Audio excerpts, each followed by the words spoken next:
Кыргыз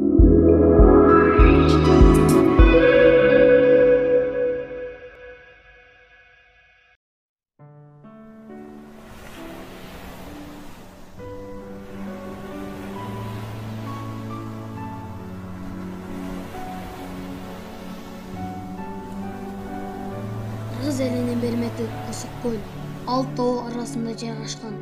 Ысык көл деңиз деңгээлинен 1623 метр бийик жерде жайгашкан. Анын аянты 6124 километрге чейин жетет. Туурасы 60 километрге барабар.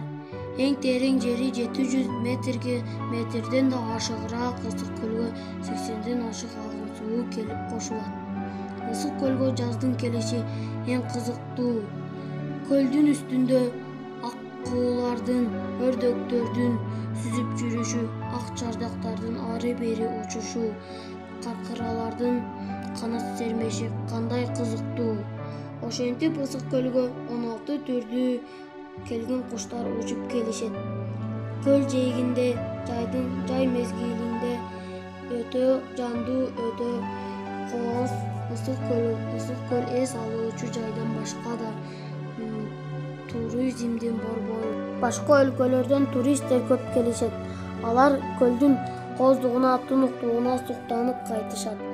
Ысык көлдүн климаты мелүүн, абасы таза, нымдуу. Көлдүн туш тарабы күнгөй тескей ала тоолору менен курчалып турат. Ысык көл жөнүндө акын, жазуучулар да уламыштарды, ырларды жазышкан. Таланттуу акын Алыкул Осмонов көлгө суктанып ыр жазган. Ысык көл кээде тышта, кээде толкун, толкса толкунна тең толкун. Турмушта канча жолдош күткөн дагы, бир сырлуу мындай жолдош күткөн жок. Ысык көл кыргыз бермети. Биз ысык көлүбүздү көзүбүздүн карегинде сакташыбыз керек. Мен ысык көлүм менен сыймыктанам.